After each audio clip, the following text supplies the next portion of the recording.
శ్రీచక్రం లేదా శ్రీయంత్రం ఇది మన ఇంట్లో ఉంటే శుభం కలుగుతుందని అంటారు. హిందువులు పవిత్రంగా భావించే ఈ యంత్రం ఒక్కప్పుడు అమెరికా ప్రజలను ఆశ్చర్యంలో ముంచెత్తింది. కారణం, ఆ దేశంలోని ఓ ఎడారిలో ఎండిపోయిన సరస్సులో సుమారు 22 కిలోమీటర్ల వైశాల్యంలో అతిపెద్ద శ్రీచక్రం ప్రత్యక్ష కావడమే ఇందుకు కారణం. నిత్యం అమెరికా వైమానిక దళం నిఘా ఉండే ఈ ప్రాంతంలో శ్రీచక్రం ఎలా ఏర్పడిందనేది ఇప్పటికీ మిస్టరీనే. దీని గుట్టు తేల్చేందుకు అమెరికా పరిశోధకులు సైతం చేతులెత్తేశారు. శ్రీచక్రాన్ని కాగితంపై గీయాలంటేనే ఎంతో కష్టం. అలాంటిది భూమిపై ఎలాంటి తప్పులు వంకర్లు లేకుండా ఖచ్చితంగా గీయాలంటే ఎంతో టెక్నాలజీ, అత్యాధునిక పరికరాలు అవసరం. 1990లో డ్రోన్స్ కూడా అందుబాటులో లేవు. మరి శ్రీచక్రం అక్కడ ఎలా ప్రత్యక్షమైంది? దీన్ని ఎలా కనుగొన్నారు? దీనిపై అమెరికా వైమానిక అధికారులు ఏం చెప్పారు? చివరికి ఏం తేల్చారు? దీన్ని మానవులే గీశారా లేదా గ్రహాంతవాసులా? హిందూ ధర్మానికి చెందిన శ్రీచక్రాన్ని ఎందుకు గీయడానికి మొగ్గు చూపారు? అమెరికాలోని ఓరెగాన్ రాష్ట్రంలో ఉన్న బాన్స్ ప్రాంతంలో వేడి తీవ్రత ఎక్కువ. ఆ వేడికి అక్కడ ఉన్న సరస్సులు సైతం ఎండిపోయాయి. ఆ ప్రాంతం క్రమేణా ఎడారిలా మారిపోయింది. ఈ ప్రాంతానికి సమీపంలోనే ఇదహో ఎయిర్ఫోర్స్ కేంద్రం కూడా ఉంది. జనవాసాలు తక్కువగా ఉండే ప్రాంతం కావడంతో వైమానిక దళం తమ పైలట్లకు ఇక్కడే శిక్షణ ఇస్తోంది.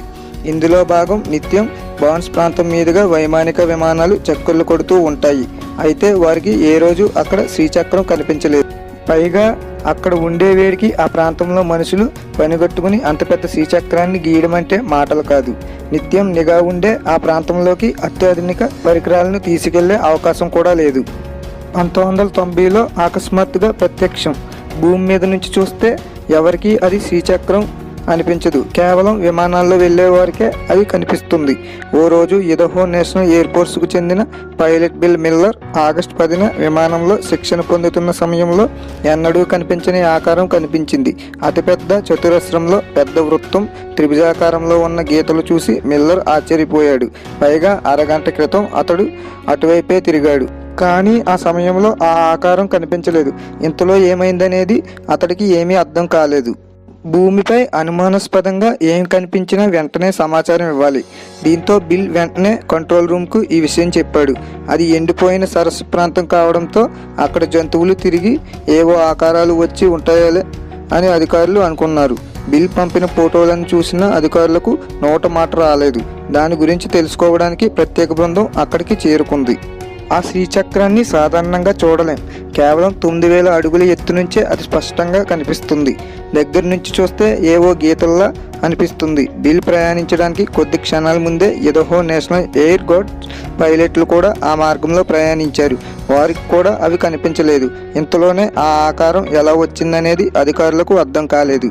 ఈ గీతలను దగ్గర నుంచి పరిశీలించగా మనుషుల అడుగులేవి కనిపించలేదు. అది ఎవరు గీస్తుంటారో అర్థం కాలేదు. ఆధారాల కోసం ఫోటోలు, వీడియోలు తీసుకున్నారు. 3 అంగుళాల లోతు, 9 అంగుళాల వెడల్పుతో నాగలితో తవ్వినట్లుగా ఆ గీతలు ఉన్నాయి. అక్కడ పరిశోధనలు చేసిన కొంతమంది అది మానవ నిర్మితం కాదని, గ్రహాంతవాసులే ఆ పని చేసుంటారని వెల్లడించారు.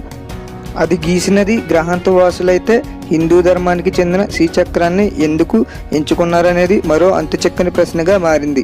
దీంతో హిందూ ధర్మం గురించి అప్పట్లో పెద్ద చర్చ జరిగింది. హిందువులు విశ్వసించినట్లే దేవుళ్ళు ఉన్నారని, వారు శక్తివంతులైన గ్రహాంతవాసులు కావచ్చని భావించారు. భూమికి ఏదో సందేశాన్ని అందించే ఉద్దేశంతో ఈ యంత్రాన్ని గీసుంటారని అనుకున్నారు. ఈ మిస్టరీని ఛేదించేందుకు అమెరికా సైన్యం 4 రోజులు శ్రమించింది. సరిగ్గా ఆ రోజు ఉదయం దట్టమైన మేఘాలు కమ్ముకోవడం చూశామని కొంతమంది సైనికులు చెప్పారు. ఉరుములు, మెరుపులు తరహాలో కాంతులు వచ్చాయన్నారు. ఎడారి ప్రాంతంలో అంత దట్టమైన మేఘాలను చూడటం అదే మొదటిసారి అని పేర్కొన్నారు. దీనిపై పరిశోధనలు జరుగుతున్న సమయంలో ఓ వీడియో ఒకటి విడుదలయ్యింది.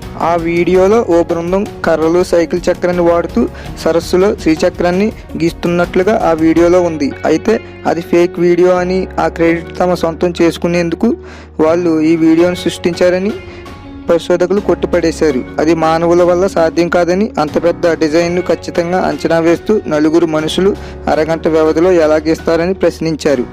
అయితే ఆ వీడియోలో బృందం హెలికాప్టర్లను కూడా వాడుతున్నట్లుగా కనిపించింది. సైన్యం పహారా ఉండే ఆ ప్రాంతంలో ఎలాంటి అనుమతులు లేకుండా హెలికాప్టర్ ఎలా ఉపయోగించారనే సందేహాలు వచ్చాయి.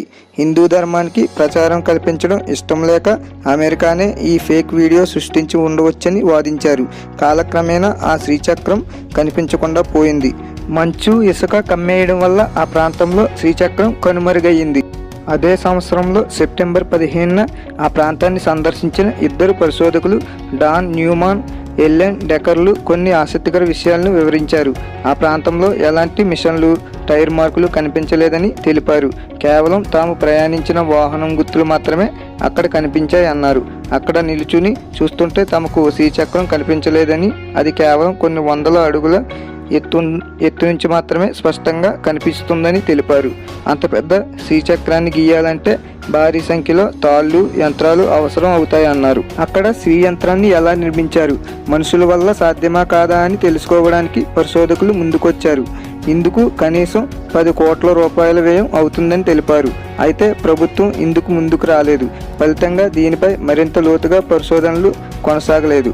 ఒరేగాన్ యూనివర్సిటీకి చెందిన ప్రొఫెసర్ డాక్టర్ జేమ్స్ డెడ్రూఫ్ రాసిన రీసెర్చ్ పేపర్లో శ్రీచక్రం గురించి శ్రీచక్ర తయారీకి మానవతీత శక్తులు శ్రమించాయని పేర్కొన్నారు. యుఎఫ్ఓ లేదా అతీంద్ర శక్తులే దీన్ని రూపొందించాయి. ఈ ఆధ్యాత్మిక ఘటన గురించి అమెరికా ప్రభుత్వం తమ ప్రజలకు ఎలాంటి స్పష్టమైన సమాచారం ఇవ్వలేదు. శ్రీచక్రం అంటే ఏంటి, ఎందుకంత ప్రాధాన్యం? త్రిమూర్తులకు, దేవతలకు వారి వారి విధి నిర్వహణకు కావలసిన శక్తులను ఆ జగన్మాత పరాశక్తి అందిస్తుందనే విశ్వాసం ఉంది. శ్రీచక్రాన్ని శివశక్తుల సంయోగంగా భావిస్తారు. ఈ చక్రం మధ్యలో ఉండే బిందువు నుంచి సమస్త లోకాలు, భూతాలు పుట్టినవని అంటారు. శ్రీచక్రాన్ని శ్రీచక్ర రాజం అంటారు. శ్రీచక్రాన్ని 9 విభాగాలుగా పూజిస్తారు. ఇందులో త్రిభుజాలు మొత్తం 9 ఉన్నందున దీన్ని నవచక్రం అని కూడా పిలుస్తారు. శ్రీ అనేది మహావిష్ణువుకు, లక్ష్మీదేవికి సంబంధించిన సంయుక్తాక్షరమని అంటారు. శ్రీ యంత్రం లేని పూజ వలన ప్రయోజనం ఉండదని అంటారు. అందుకే దాదాపు అన్ని పూజల్లో శ్రీచక్రాన్ని ఉంచుతారు. ప్రతి దేవాలయంలో దైవ విగ్రహాల ఏర్పాటు కోసం ముందుగా యంత్ర ప్రతిష్ఠ జరుగుతుంది. శ్రీచక్రాన్ని బంగారం, వెండి, రాగి ఇలా 7 లోహాలను కలిపి తయారు చేస్తారు. శ్రీచక్రాన్ని ఇంట్లో పెట్టడం వల్ల ధనధాన్యాలు వృద్ధి చెందుతాయని, అకాల మృత్యువు నుంచి రక్షణ లభిస్తుందని భావిస్తారు. ఏది ఏమైనా శ్రీచక్రం వంటి పవిత్రమైన యంత్రం అమెరికాలో అంత భారీ స్థాయిలో ప్రత్యక్షం కావడం నిజంగా ఆశ్చర్యమే కదూ. నా ఎక్స్ప్లెనేషన్ కనుక మీకు నచ్చినట్లయితే లైక్ అండ్ షేర్ చేయండి. ఇలాంటి మరిన్ని వీడియోస్ కోసం నా ఛానల్ని సబ్స్క్రైబ్ చేసుకోండి. నేను పెట్టిన వీడియో మీకు వెంటనే నోటిఫికేషన్ రూపంలో రావాలంటే సబ్స్క్రైబ్ పక్కన ఉన్న బెల్ ఐకాన్ని క్లిక్ చేయండి.